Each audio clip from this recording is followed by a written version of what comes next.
Hello friends, how are you all? I hope that you all are doing great and study अड्डा 365 के platform पे आपका बहुत सारा वेलकम है।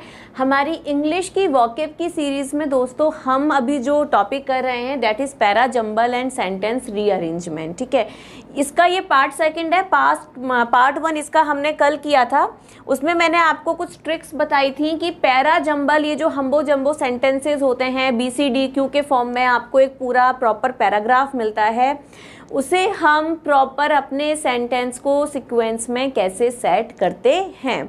तो आज एक बार मैं आपको फटाफट से शॉर्ट में वो ट्रिक्स मैं आपको एक बार रिवाइज करा देती हूँ, ताकि आज जो हम क्वेश्चंस करेंगे और CUET के प्रीवियस ईयर्स के क्वेश्चन जो हम सॉल्व करेंगे उनको आप बहुत अच्छे से सॉल्व कर पाओ।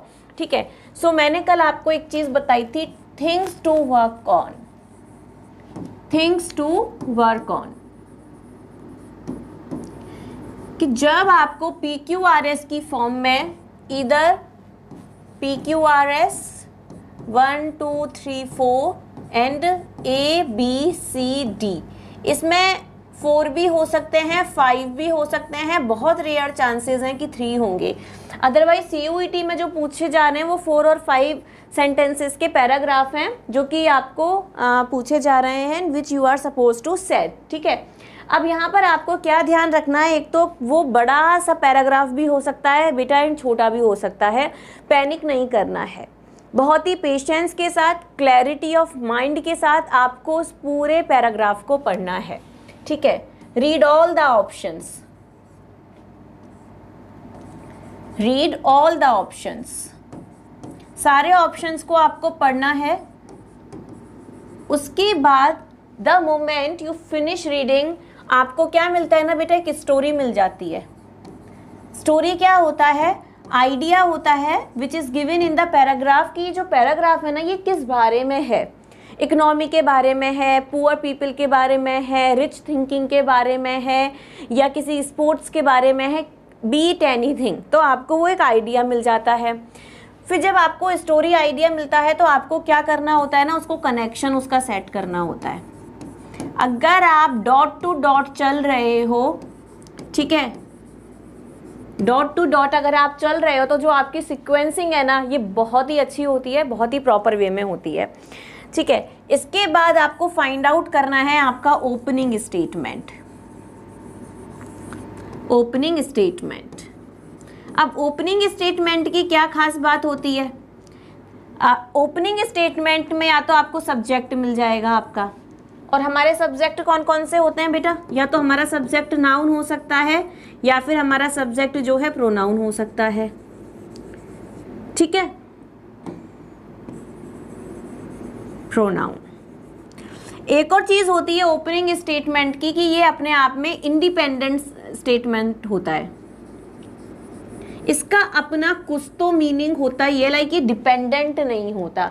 इसीलिए जो ओपनिंग स्टेटमेंट है वो कभी दैट से स्टार्ट नहीं होगा, बाय से भी नहीं होता है, विथ से भी बहुत रेयर होता है, कॉन्जंक्शन से भी बहुत रेयर होता है।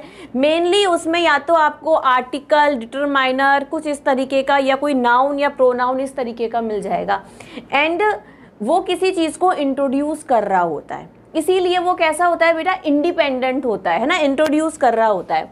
अब ये चीज़ें करने के बाद फिर आपको क्या करना है, उसमें से दिस इज फाइन, यस, फिर उसमें से आपको एलिमिनेट करना है, eliminate what can be the first and last. Last क्या हो सकता है और फर्स्ट क्या हो सकता है, ये आपको आइडेंटिफाई करना है। पैराग्राफ आपने पूरा पढ़ ही लिया है, ऑप्शंस आपने सारे देख ही लिए हैं। जब आप अपना फर्स्ट एंड लास्ट इसमें से निकाल लेते हो तो जो बीच का जो कंटेंट है ना वो आपके लिए बनाना बहुत ही ईजी हो जाता है। ठीक है, सो ये कुछ ट्रिक्स हैं जो मैंने आपको कल बताई थी, आज मैं इन्हें रिपीट कर रही हूँ आज की क्लास में। ठीक है, आपको ये ध्यान रखनी है। इससे अलग जो आपका सेंटेंस होगा ना बेटा वो या तो एक्टिव की फॉर्म में होगा या फिर वो पैसिव की फॉर्म में होगा। ठीक है, एक्टिव में आपका जो है सब्जेक्ट डूअर होगा, ये आपको वहां पर देख लेना है। यहाँ पर क्या होगा, नॉन वर्किंग सब्जेक्ट जनरली मिलता है। पैसिव जब होगा तो you will find non working subject, है ना। A letter is written, English is being taught by Priyanka ma'am, है ना। तो English is being taught, English क्या है, हमारा नॉन वर्किंग सब्जेक्ट हो गया। एंड इसमें क्या होता है, वर्ब की थर्ड फॉर्म आती है, इसमें बाय आता है, ये हमारी हेल्पिंग वर्ब हो जाती है। ठीक है, एक रूल ये हो गया एक्टिव का, ये पैसिव का हो गया। एंड टू के साथ आपको वर्ब फर्स्ट कनेक्ट करना होता है। एंड अगर टू प्लस बी है तो आपको वर्ब थर्ड कनेक्ट करना होता है। अपार्ट फ्रॉम दिस, अगर बी की फॉर्म आ जाती है आईएनजी वाला, आपको सेंटेंस फिर देखना होगा। एंड अगर हैज़, हैव, हैड होते हैं, इन तीनों के साथ आप क्या देखते हो बेटा, वर्ब थर्ड देखते हो। इससे अलग एक और चीज़, जहाँ पर भी सिंस एंड फोर आ जाएगा, आप क्या देखोगे, been plus ING, been plus ING, ये आप देखोगे। ठीक है, तो ये सर्टेन कनेक्टर्स हैं, इनसे आप कनेक्ट करते हो सेंटेंस को कि अगर आपका एक ऑप्शन टू पे ख़त्म हो रहा है तो सेकंड ऑप्शन आपका वो होगा या तो जिसमें बी होगा या फिर जिसमें वर्ब की फर्स्ट फॉर्म होगी। ठीक है, अगर आपका एक ऑप्शन हैज़ या हैव या हैड पे ख़त्म हो रहा है तो सेकंड ऑप्शन आप वो देखोगे जो कि वर्ब थर्ड से स्टार्ट हो रहा है। ठीक है, तो इस तरीके से आप क्या करते हो ना बेटा, अपने सेंटेंस को कनेक्ट करते हो उसमें कि इसके बाद कौन सा आएगा। ठीक है, अगर वहां पर आपकी कोई बी की फॉर्म आ गई है, बी की फॉर्म क्या होती है, इज, एम, आर, वॉज, वर, है ना, ये है। तो अगर आपका कोई भी सेंटेंस वॉज पे खत्म हो रहा है या फिर आर पे खत्म हो रहा है तो नेक्स्ट आप उसमें क्या कनेक्ट करोगे, कोई भी आईएनजी फॉर्म वाला जो ऑप्शन होगा ना उसको आप कनेक्ट करने की कोशिश करोगे कि यार वॉज के बाद प्लेइंग आएगा, ईटिंग आएगा, सजेस्टिंग आएगा, या फिर अगर सेंटेंस आपका पैसिव है तो उसमें आपकी वर्ब थर्ड होगी।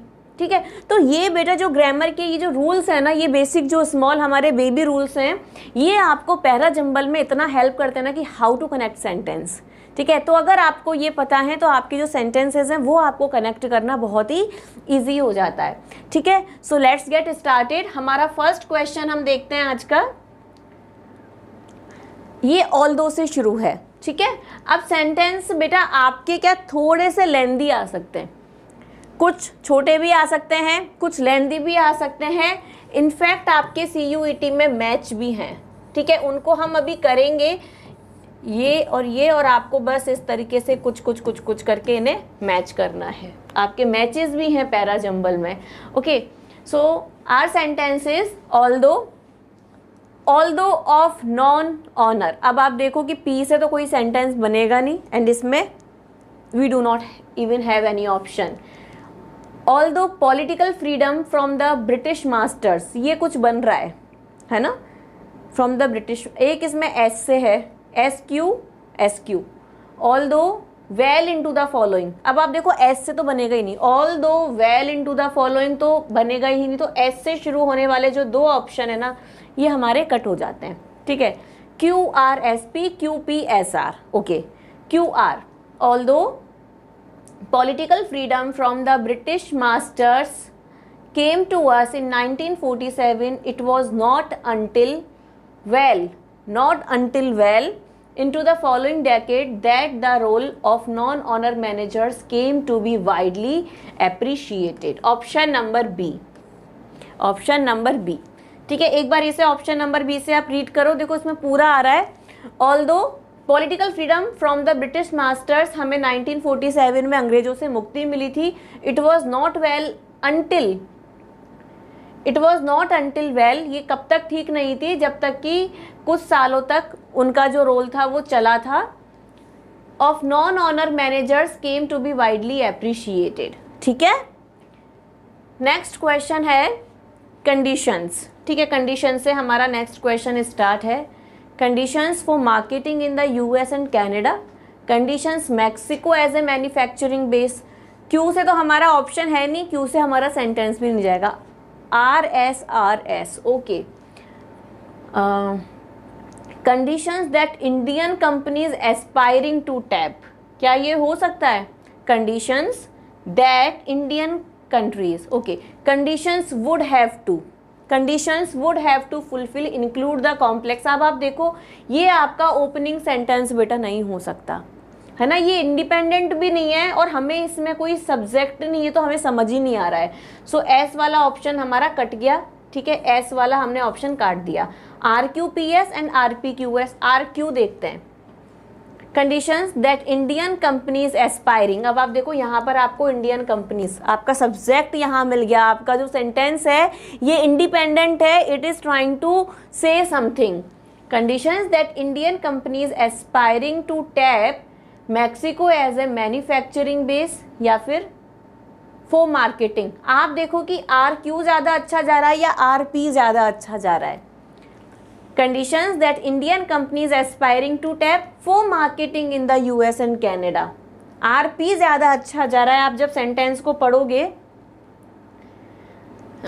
एस्पायरिंग टू टैप, लेकिन इसमें क्या है, Mexico as a manufacturing base for marketing in the US and Canada would have to fulfill include the complex rules of origin।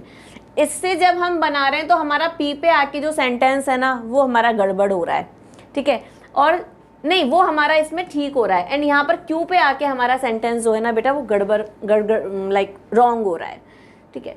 So conditions that Indian companies aspiring to tap Mexico as a manufacturing base for Canada in the US and Canada would have to fulfill include the complex rules of origin। So option number A is the correct, ठीक है, RQPS, this is your answer, okay। Next है aside of the same 3-story building in the military academy from eating in the same dining hall। अब आप देखो इसमें aside के बाद आप इसमें क्या लगा सकते हो, aside half to the north, R नहीं आएगा इसमें, देखो ये R से शुरू है, ये भी R से शुरू है। अब ये जो है तो हमें अपनी बिगिनिंग मिल गई है कि बिगिनिंग हमारी Q है दोनों में और एंडिंग हमारी R है दोनों में, ठीक है, तो SP और PS का हमारा वो है जो हमें देखना है, ठीक है। So aside of the same 3-story building the 206 troops live side by side on the ground floor, QSPR, aside from eating in the same dining hall of the same story building, QP, of the same story building in the military academy, the 206 troops live side by side on the ground floor, half to the north of entrance, half to the south। Option number D correct है बेटा, option number D, QPSR, ठीक है। आप अगर option number D से इस sentence को पढ़ते हो तो आपको आंसर जो है इसका प्रॉपर आ जाएगा, ठीक है। Aside from eating in the same dining hall of the same 3-story building, same dining hall of the same story building, ठीक है। यहाँ पर ये देखो इस लाइन का इससे कनेक्शन है, ठीक है। इसके बाद ये है जो कि हमारा मीनिंग यहाँ पर हमें दे रहा है अपने आगे के सेंटेंस के लिए, ठीक है। The 206 troops live side by side on the ground floor, half to the north of the entrance and half to the south, ठीक है। Next question is for fear that may or may not affect perhaps at first, for fear of upsetting से तो इसका answer नहीं बनेगा, या बनेगा? for fear of upsetting people, for fear only healthy people, या for fear about their।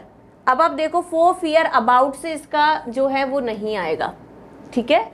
So of पे जाएगा इसका आंसर, ठीक है, QSRP एंड QSPR, ओके। पहले QS से पढ़ते हैं, for fear of upsetting young people about their genetic propensities, only healthy people over 80 should be sequenced, that may or may not affect perhaps at first. अगर हमने इससे sentence को पढ़ा तो बेटा हमारा जो मीनिंग है ना बहुत ही वेग आ रहा है, ठीक है, वो भी मतलब बिन्नी की तरह हम्बो जम्बो आ रहा है। तो हमारा आंसर इसमें क्या हुआ, डी। एक बार डी से इस सेंटेंस को पढ़ते हैं। For fear of upsetting young people about their genetic propensities that may or may not affect perhaps at first, only healthy people over 80 should be sequenced. ठीक है, सो ऑप्शन नंबर डी इसमें क्या है, हमारा answer है। Next question है, as India from nearly 250 years of the British rule in India. तो as India P से हमारा नहीं बनेगा, पी इसमें है भी नहीं, आर क्यू ओके। एक बार आर से देखते हैं। As India celebrates the diamond jubilee of its independence from nearly 250 years of the British rule, okay.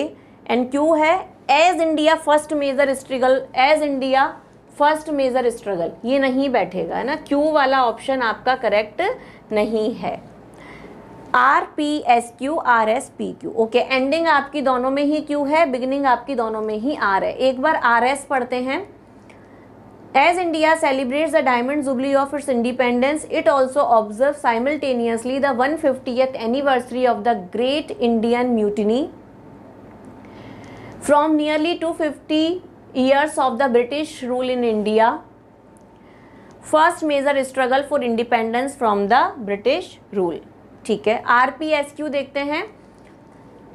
As India celebrates the diamond jubilee of its independence from nearly 250 years of the British rule in India, it also observes। ठीक है, so option number C is the correct answer बेटा, RPSQ। अगर आप इससे पढ़ते हो तो आपको मीनिंग इसमें ज़्यादा अच्छा और क्लियर मिलता है। ठीक है, नेक्स्ट है हमारे आपके इस तरीके से भी क्वेश्चन आ सकता है। एक तो आपको वो PQRS की फॉर्म में देंगे और एक आपको वो स्लैश बना करके भी दे सकते हैं ना, इस तरीके से। इसमें इन क्वेश्चंस के कुछ में आपको आगे उन्होंने आपकी बिगिनिंग दी है एंड बाद में कुछ ऐसे भी क्वेश्चन मैंने डाले हैं जिसमें आपको उन्होंने बिगिनिंग नहीं दी है बेटा। ठीक है, so it is privilege to pay tax of every citizen as well as the duty who is well placed. Which one of the following is the correct sequence? Okay, so it is privilege RS। okay, तो ये तो पहले आएगा ही नहीं, P तो पहले आएगा ही नहीं। R देखते हैं हमारा, it is privilege as well as the duty, it is privilege as well as the duty, या फिर it is privilege which one who is well placed। S से आपका आंसर स्टार्ट नहीं होगा बेटा, it is privilege who is well placed नहीं आएगा। सो R से आपका आंसर स्टार्ट होगा, it is privilege as well as the duty of every citizen to pay tax who is well placed। So answer आपका क्या हुआ इसमें, RQSP। ठीक है, एक बार इस सेंटेंस को लिख सकते हैं।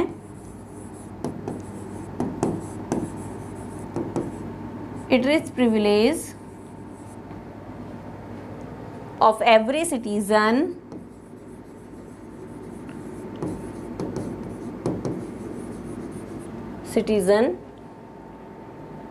who is well placed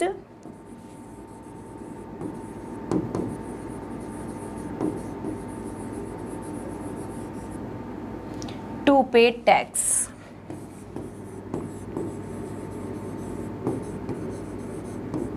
ठीक है, बहुत माइन्यूट सा डिफरेंस है। अगर आप इसमें QS like who is well placed को आप बाद में भी लिखते हो तो भी आपको लगेगा कि आपका जो ऑप्शन है ना वो करेक्ट है, लेकिन एक बार सेंटेंस को इस तरीके से लिखने से आपका क्या होता है ना, मीनिंग बहुत अच्छे से क्लियर हो जाता है। ठीक है, क्योंकि WH वर्ड है, ये कनेक्टर है, तो हमारे नाउन के बाद ये आया है। आप ये देखो, रिलेटिव प्रोनाउन है, ये हमारा नाउन है, ये हमारा नाउन हो गया एंड ये हमारा रिलेटिव प्रोनाउन हो गया, ठीक है।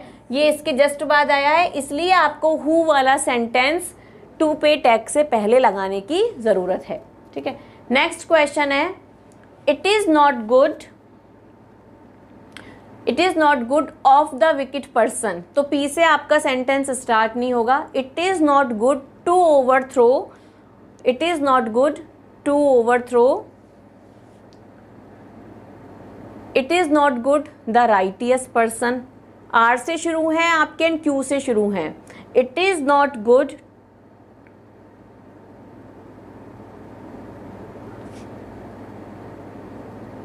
To accept,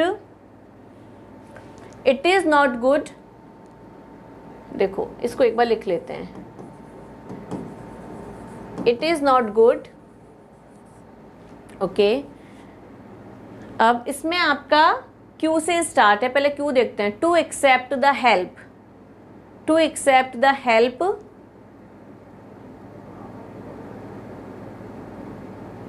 are S, to accept the help the righteous person, ये नहीं बनेगा आपका, है ना, आर और एस वाला, ये आपका नहीं बनेगा, ठीक है। आर और एस एक साथ कनेक्ट ही नहीं होंगे।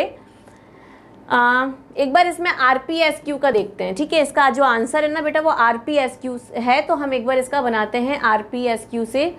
It is not good to accept the help, to accept the help RP of the wicked persons,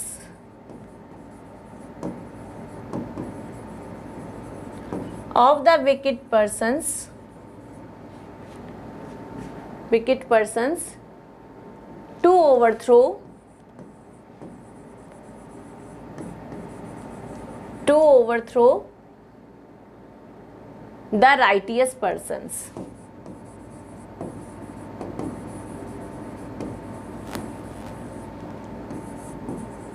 So this is your answer. आपको हो सकता है कि बेटा सेंटेंस को ना एक बार ऐसे लिख करके आपको देखना पड़े। So it is not good to accept the help, कि आपको ऐसे विकेट लोगों की हेल्प को एक्सेप्ट करना अच्छा नहीं है, जो कि सही लोगों को बाहर निकाल देते हैं या सही लोगों को बाहर निकाल के फेंक देते हैं, ठीक है। सो क्यू वाला आपका हट जाएगा, इसमें आर और एस से दो बचे, तो मे बी कि आपको सेंटेंस जो है एक बार लिखना पड़े, क्योंकि आपको बहुत ही अलर्ट होकर के आपको अपने सेंटेंस पढ़ने हैं in order to find out the correct answer. Life is judged and not by, life is judged and not by. अब देखो पी से तो आंसर हमारा स्टार्ट नहीं होगा, पी से है भी नहीं। बिगनिंग और एंड या तो क्यू और एस होंगे या फिर एंडिंग हमारी आर और पी होगी। देखो इसमें भी ये है और इसमें भी ये है।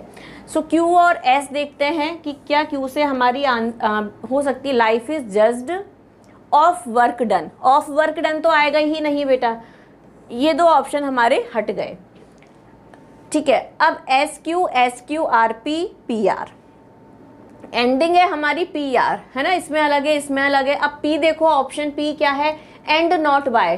पी से तो हमारा ऑप्शन मेरे हिसाब से तो एंड नहीं होगा, क्योंकि बाय पे हमारा सेंटेंस खत्म हो रहा है ना। एक बार इसको देखते हैं, and not by. So life is judged S, लिख देते हैं, लाइफ इज जज्ड एस, कहाँ है, by the quality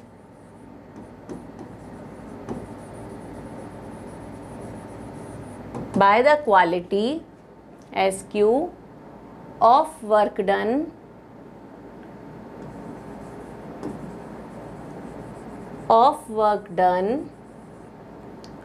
are the longevity of years,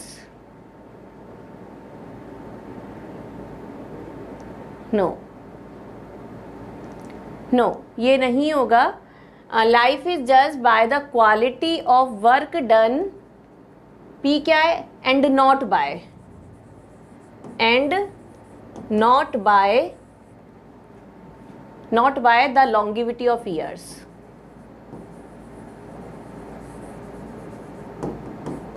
not by the longevity of years. ये क्या लिखने से थोड़ा सा आसान हो जाता है, अदरवाइज थोड़ा रीडिंग में ही कन्फ्यूजन होने लगता है कि क्या ऑप्शन कौन सा है, क्योंकि इसमें क्या है ना कि ऑप्शन सेंटेंस के बाद में है, पहले नहीं दिए हुए हैं, ऑप्शन सेंटेंस के बाद में है, तो इसलिए लिख के इन्हें करना थोड़ा सा कंपैरेटिवली इजी हो जाता है। सो आपका आंसर क्या हुआ? D, option number D, SQPR। इस फॉर्म से, अगर इस फॉर्मेट से अगर हम सेंटेंस को लिखते हैं तो हमें हमारा आंसर मिल जाता है। सेंटेंस इज लाइफ इज जज bye the quality of work done. हमारी लाइफ उससे जज होती है कि हम जिंदगी में किस तरह की क्वालिटी का काम करते हैं, and not by the longevity of years, इससे नहीं कि हम कितने साल जिए। ठीक है, वो कहते हैं ना बाबू मोशाई, जिंदगी बड़ी होनी चाहिए, लंबी नहीं, है ना। तो उसी तरीके से कुछ ये है, बहुत ही फिलोसॉफिकल सेंटेंस है। ठीक है, कि हमारे काम अच्छा होना चाहिए, ये नहीं कि हमने काम कुछ किया नहीं और जिए भी हम बहुत ज़्यादा, तो उसमें कुछ इतना मीनिंग नहीं है। Okay, so moving ahead, next question is when he learns that. अब आप इसमें देखो, यहाँ पर आपको बिगिनिंग नहीं दी हुई है, ये पी ऑप्शन है, व्हेन ही लर्न्स दैट। ठीक है, इस तरीके से ये वाले सेंटेंस है, when he learns that. P से आपका क्वेश्चन इसमें बेटा स्टार्ट नहीं होगा। QSRRPP, ठीक है, या तो हमारी बिगिनिंग Q होगी या फिर S होगी, और एंडिंग हमारी या तो R होगी या फिर P होगी। देखते हैं एक बार, Q क्या है? In the first division. अब आप देखो, नहीं, Q क्या है हमारा? You have passed the examination. Okay, QP देखते हैं, you have passed the examination when he learns that. तो ये तो नहीं ठीक बैठ रहा है ना, Q वाला ऑप्शन तो बेटा दोनों ही आप कट कर दो। अब एंडिंग S से है, बिगिनिंग हमारी इसमें S से है, एंडिंग एक में R है और एक में P है। एक में R क्या कहता है? इन द फर्स्ट डिवीजन, और P क्या कहता है? When he learns that. अब व्हेन ही लर्न्स दैट तो हमारी एंडिंग ही नहीं हो सकती ना बेटा, तो ये भी हमारी एंडिंग नहीं है। ये देखो यहाँ पर जो आपका आंसर है ना, वो बिना पढ़े आपको मिल गया, SPQR। अब SPQR से सेंटेंस हमारा बनाते हैं। S क्या है? Your father. Your father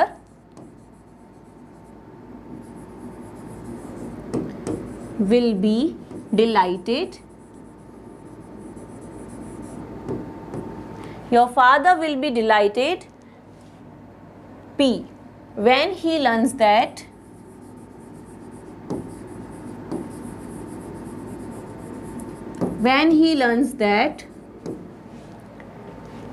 Q, you have passed the examination. You have passed the examination in the first division.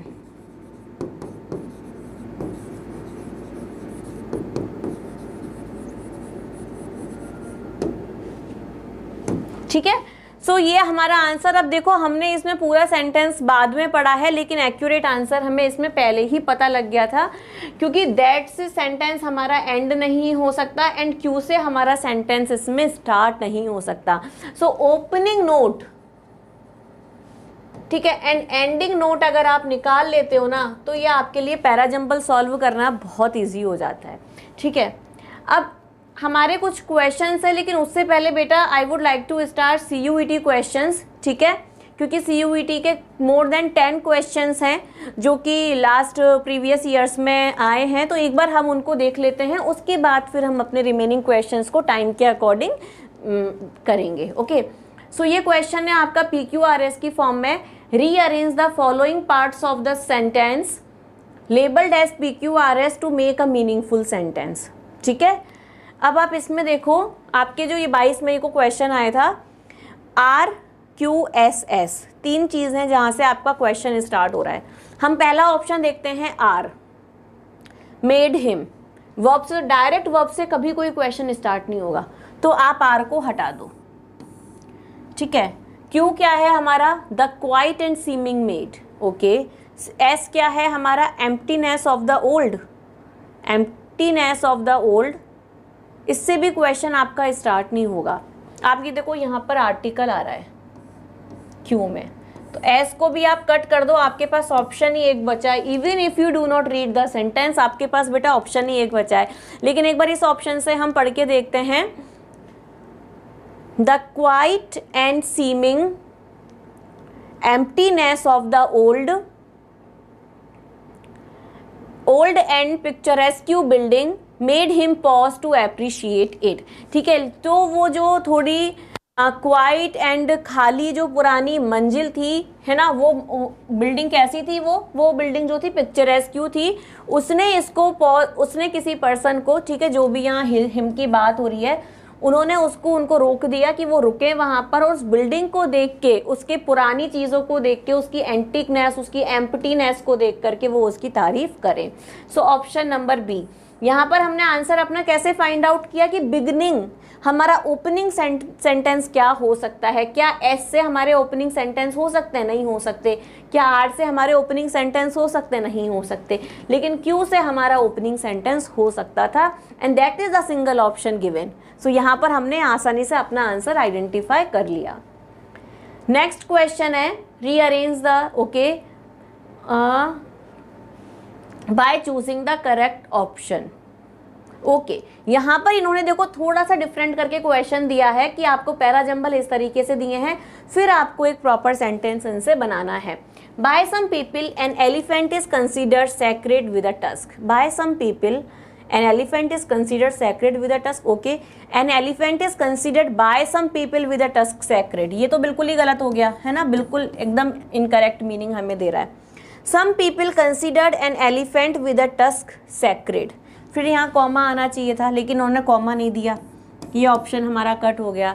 अब बाय सम पीपल, जो पैसिव का रूल होता है वो क्या कहता है, बाय कब हम लगाते हैं बेटा, लास्ट में लगाते हैं, है ना, पैसिव का रूल यही कहता है ना, लास्ट में लगाते हैं। यहाँ बिगनिंग में लगा है, तो इस ऑप्शन को भी कट कर दो। बचा हमारे पास क्या, ऑप्शन नंबर डी। और एक बार इस सेंटेंस को आप पढ़ के देख लो। An elephant with a tusk is considered sacred by some people. ठीक है, मीनिंग हमारा क्लियर है इसमें।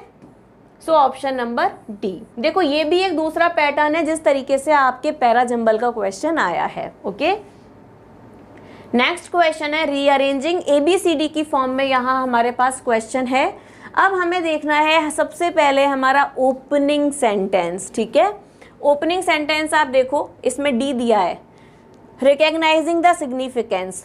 ING पार्टिसिपल हो सकता है, ING पार्टिसिपल से क्वेश्चन हमारे स्टार्ट होते हैं, हो सकता है। इट इज रिवॉर्डिंग, सी से भी क्वेश्चन हमारा स्टार्ट हो सकता है। बाय सम बिगिनिंग, बी से हमारा क्वेश्चन स्टार्ट नहीं हो सकता, बी का कोई ऑप्शन भी नहीं है। एटलीस्ट अ स्टार्ट ऑन, ए से हमारा कोई ऑप्शन स्टार्ट नहीं हो सकता। ठीक है, वो मिड सेंटेंस है। अब यहाँ पर देखो सी का एक ऑप्शन है, डी के दो ऑप्शन है, डी बी ए सी। एक बार डी बी देखते हैं। D, recognising the significance of saving the environment by beginning to focus on planting trees at least a start on. This is incorrect. This is incorrect. Okay, इसमें हमारा meaning ही नहीं आ रहा है ठीक से, तो ये इनकरेक्ट है। ऑप्शन नंबर बी देखते हैं, CADB। सी है हमारा, it is rewarding that. Yes, it is rewarding that. यहाँ पर इट क्या है, प्रोनाउन हो गया है ना। It is rewarding that man has made at least a start on recognizing the significance of saving the environment by beginning। देखो by इसमें बी लास्ट में लगाया है, सो ऑप्शन नंबर सी को कट करके ऑप्शन नंबर बी को हम टिक कर देंगे। by फिर से इसमें लास्ट सेंटेंस में आया है। सो एक बार आप CADB से आप क्वेश्चन को पढ़ेंगे and you will get the meaning of the paragraph. ठीक है, आगे देखते हैं। नेक्स्ट क्वेश्चन इज थोड़ा सा लेंदी है, क्योंकि थोड़े से लेंदी क्वेश्चंस भी आ सकते हैं, इजी भी आ सकता है, लेंदी भी आ सकते हैं। It will be a mixture. ठीक है, तो आपको लॉन्ग क्वेश्चंस के लिए भी, लॉन्ग पैराग्राफ्स के लिए भी प्रिपेयर्ड रहना है कि इस तरह के क्वेश्चन आपसे पूछे जा सकते हैं। अब इसमें आप देखो, he also said that the government was in discussion. सबसे पहले ही प्रोनाउन आया है। जनरली क्या होता है, प्रोनाउन के पहले कोई नाउन आ जाता है, तो सेंटेंस हमेशा अच्छा बनता है एंड मोर मीनिंगफुल होता है। ठीक है, तो मुझे ऐसा लगता है कि ऑप्शन नंबर ए से हमारा सेंटेंस स्टार्ट नहीं होगा।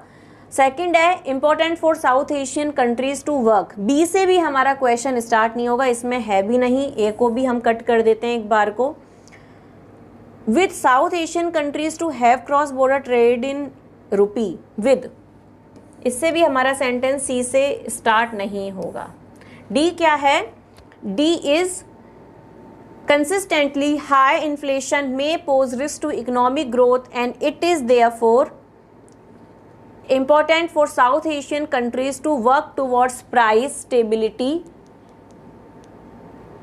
He also said that the government was in discussion with, ए के बाद सी आएगा, ए के बाद सी आएगा, ऑप्शन नंबर बी आपका करेक्ट है। क्योंकि देखो सेंटेंस आपका डिस्कशन के बाद ये सेंटेंस आपका विद से शुरू हो रहा है, डिस्कशन विद किसके साथ हमारा सेंटेंस होगा।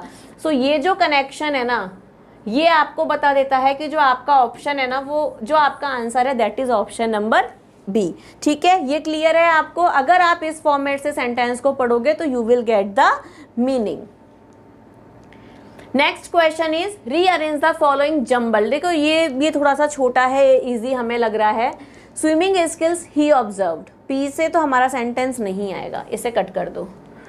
एन एब्जॉर्ब्ड अटेंशन, क्यू से स्टार्ट हो सकता है, क्यू से है ही नहीं। एस एस एंड आर देखते हैं। The coming tide with, R से हमारा स्टार्ट नहीं होगा बेटा ये सेंटेंस ना। S R Q P, S P Q R. S R देखते हैं पहले। ट्रस्टिंग द गर्ल्स कमिंग, ये बैठेगा ही नहीं बेटा। Trusting the girls the coming, ये होगा ही नहीं। ऑप्शन नंबर बी, अभी हमने सेंटेंस भी अपना नहीं पढ़ा एंड हमें इसका सीक्वेंस पता लग गया है S P R Q.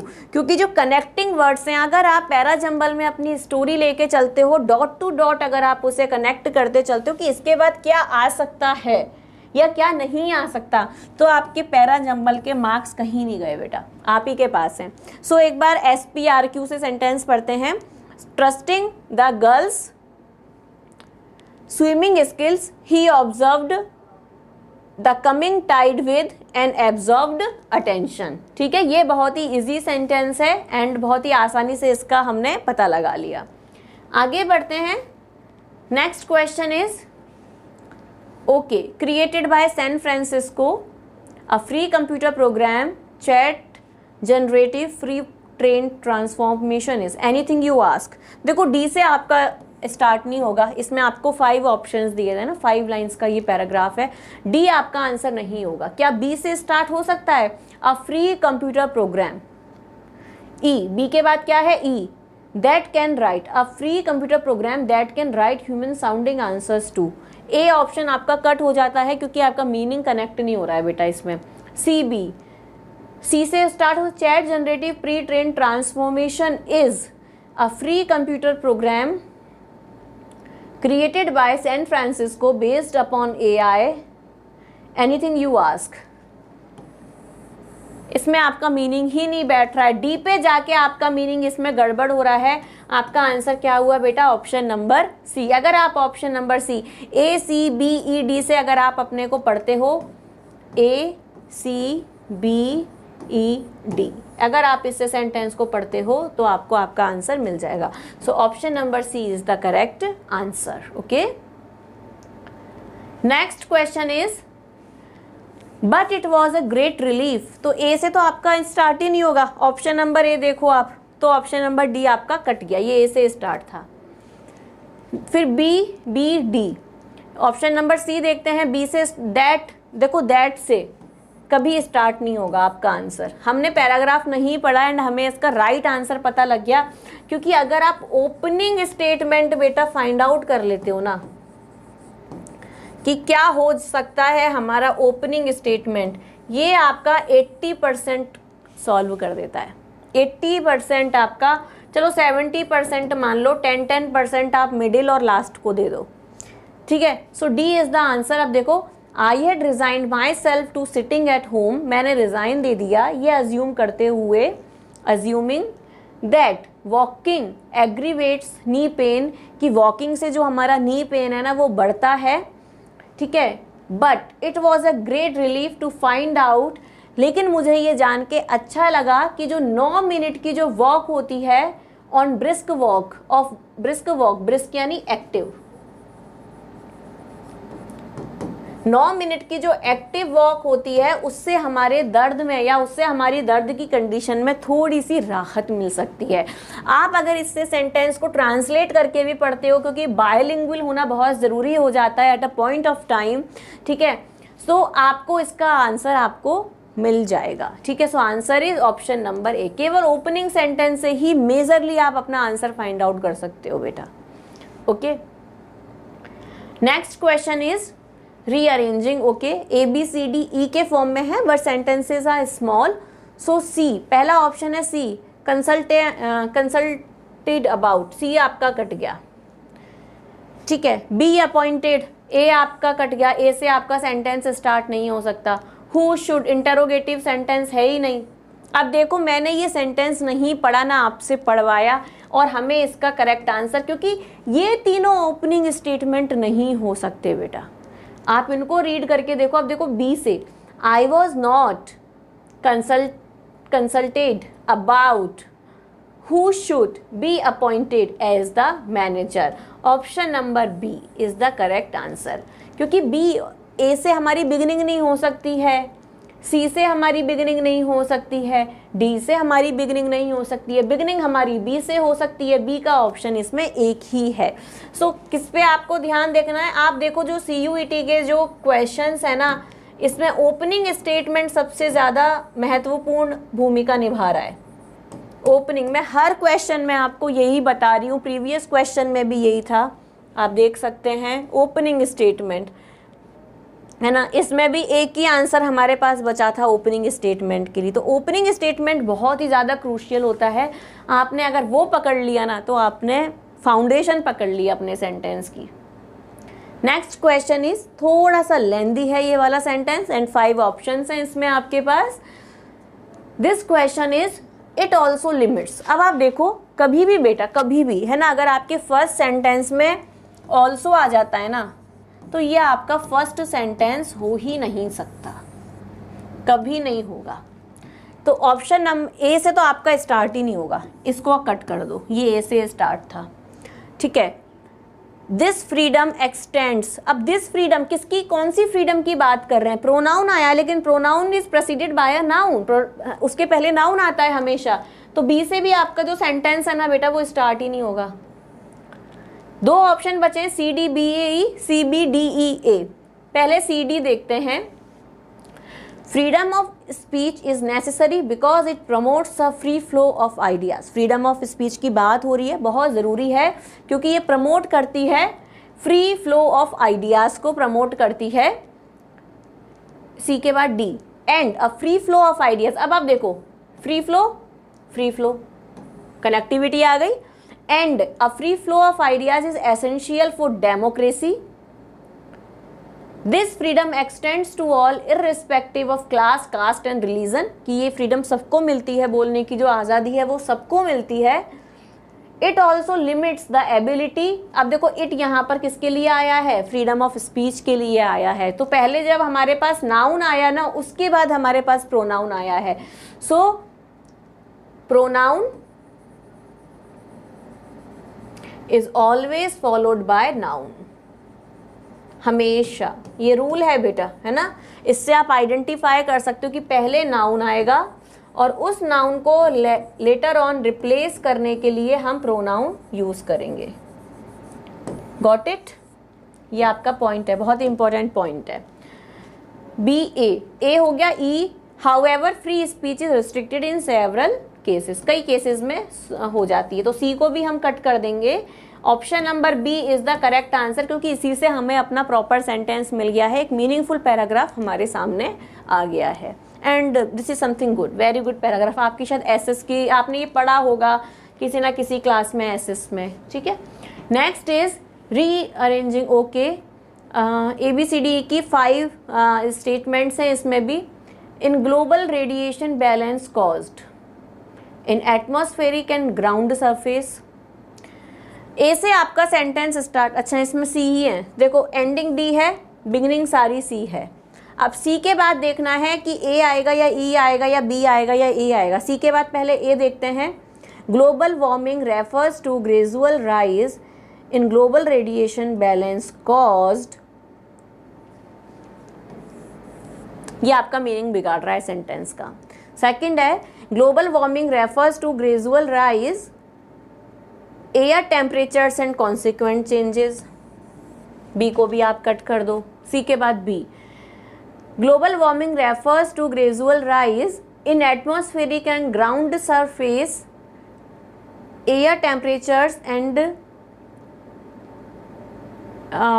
consequent changes in global radiation balance caused, last हमारा डी होना ही है।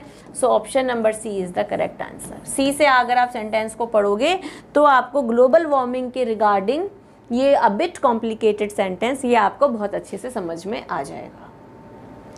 नेक्स्ट है of people around the world. अब आप देखो, अच्छा देखो बिगिनिंग इसमें सारी ही सी है, इसमें भी सारी सी है, एक ही पैटर्न को इन्होंने फॉलो किया है, इसमें भी एंड इसमें भी सेम पैटर्न CUET में फॉलो हुआ है आंसर्स का। ठीक है, सी के बाद ई देखते हैं। Travelling is one of the favourite activities the millennial but sometimes it can have a, of आएगा तो ये तो आपका आंसर नहीं हो सकता, ऑफ नहीं आया है, कनेक्टर इन्होंने नहीं, प्रेपोजिशन इन्होंने नहीं दिया है। ठीक है, सी के बाद A, travelling is one of the favourite activities of people around the world specially harmful effect, specially harmful effect, C A के बाद बी नहीं आएगा, so option number B cut गया आपका। सी के बाद डी देखते हैं। Travelling is one of the favourite activities even though it may increase employment opportunities, really, C के बाद आपका डी नहीं आएगा बेटा, क्योंकि सेंटेंस का मीनिंग ठीक नहीं बैठ रहा है। आपके पास बचा क्या, ऑप्शन नंबर डी। एक बार इसे रीड आउट करते हैं CAEBD को। Travelling is one of the favourite activities of people around the world specially the millennial but sometimes it can have a harmful effect on the environment even though it may increase employment opportunities। so option number D से जब आप sentence को पढ़ते हो तो आपको accurate इसका meaning पता लग जाता है। इसमें देखो सारे एंडिंग ऑप्शंस आपके अलग अलग थे, सो आप इसमें ये भी देख सकते हो कि चलो सी से तो बिगिनिंग हो रही है लेकिन क्या हमारी एंडिंग इनसे हो सकती है, इनसे हमारी एंडिंग नहीं हो सकती थी। ठीक है, सो डी से ही हमारी एंडिंग हो सकती थी। So option number D is the answer. आगे बढ़ते हैं बेटा। Next question is rearranging the jumbled phrases. Okay, prime ministers relief fund he made and to contribute join. Okay, अब देखो सी से तो हमारा ऑप्शन स्टार्ट होगा नहीं इसमें बेटा, सी है भी नहीं। क्या डी से स्टार्ट हो सकता है, अपील टू द पब्लिक, नहीं हो सकता। ई से स्टार्ट हो सकता है, टू द, अपने आप में हटा दो तो बेसिक हो गया। बी ए और ई, क्या हमारा सेंटेंस ए से एंड हो सकता है, prime ministers relief fund. Okay, E क्या है, टू द से हमारा सेंटेंस एंड ही नहीं हो सकता बेटा। बिगनिंग सेम है, इनकी एंडिंग अलग थी, हमने एंडिंग पॉइंट देख लिया। एंडिंग स्पॉट भी आपको आइडेंटिफाई करना होगा कि क्या एंडिंग स्पॉट इसका हो सकता है, बहुत ही ये भी क्रूशियल होता है बिगिनिंग पॉइंट की तरह। आंसर नंबर बी, अगर आप ऑप्शन नंबर बी की तरह अपना सेंटेंस पढ़ते हो तो you will get the answer. ठीक है, ये आपका आंसर है, option number B. Next question is okay CCBB। ठीक है, आपको बिगिनिंग दी है CCBB। सी से देखते हैं, she remained in her evening dress. Okay, इससे पहले इसमें हमें कहीं भी नाउन नहीं दिया है तो ये सेंटेंस हमारा स्टार्ट होगा प्रोनाउन से ही। बी क्या कहता है, huddled on a chair, huddled on a chair से कोई सेंटेंस स्टार्ट नहीं होगा। ठीक है, तो सी। अब हमें देखना है, देखो दोनों ऑप्शन सी हैं, बी और ई एंडिंग है, तो क्या बी हमारी एंडिंग हो सकती है इसमें, huddled on a chair, B से हमारी एंडिंग ही नहीं हो सकती है बेटा। हडल्ड ऑन अ चेयर से क्या एंडिंग आप करोगे ना, कोई कंक्लूजन नहीं है। ऑप्शन नंबर ए आपका आंसर आ गया इसमें, CBEDE। अब एक बार इस सेंटेंस को पढ़ते हैं हम। She remained in her evening dress huddled on a chair, जो कि चेयर में फंस गई थी, lacking strength to get into bed, lacking strength to get into bed without volition or power of thought. So answer number A is your, option number A is your answer. ठीक है। इसके बाद next question है आपका match का, जो कि CUET में पूछा गया। इसमें ना ये सेंटेंसेस हैं 4 एंड ये 4 इनके रिमेनिंग सेंटेंस है। ऐसा नहीं है कि ये पूरा एक पैराग्राफ है, इनमें से आपको ये देखना है कि कौन सा इनसे किस तरीके से मैच कर रहा है। अब ये देखो, all the rules of synthesis are, but the नहीं होगा, in the final world cup नहीं होगा, at his finger tips of the trade to गुना। ये देखो ए का थर्ड, ए हमारा किससे मैच कर रहा है, मैं यहां लिख देती हूं ए का, मेरे अकॉर्डिंग अभी थर्ड है। सेकंड है he is up to all the tricks, he is up to all the tricks but he himself is a bad egg, no. He is up to all the tricks in the final world cup, no. Third हमारा हो गया, बचा क्या हमारे पास fourth, he is up to all the tricks of the trade to grind his on eggs, कि वो एकदम एक्सपर्ट है अपने ट्रेडिंग में, ठीक है। Australia had to bite the dust, Australia की अगर बात हो रही है तो नेचुरली वर्ल्ड कप की बात हो जाएगी, सी को हम कनेक्ट कर देते हैं सेकंड से। He comes from a noble family, he की यहाँ बात हो रही है, ही की बात यहाँ हो रही है, but he himself is a bad egg, वो एक अच्छी फैमिली से आता है लेकिन वो खुद एक कैसी संगति है, एक बुरी संगति है। डी का हमने यहाँ पर 1 फिक्स कर दिया। अब आप इसमें देखो, ए का third, 4 second, option number D इसमें हमारा आंसर आ रहा है, ठीक है। सो ये इस तरीके के क्वेश्चंस बेटा जो कि आपके CUET में आए थे वो हमने किए, कई सारी एक्सरसाइजेस करी। कुछ क्वेश्चंस हैं जिन्हें हम अपने नेक्स्ट सेशन में कर लेंगे, लेकिन उससे पहले मुझे ग्रामर के कुछ 1-2 टॉपिक्स और हैं जो कि आपके लिए प्रिपेयर आपको उनके वीडियोस बनाने हैं आपके लिए, ठीक है। तो इस सेशन को मैं अभी यहीं पर एंड कर रही हूँ। And thank you for watching this session. Thank you for attending this session and see you in the next video with some wonderful content. Thank you so much.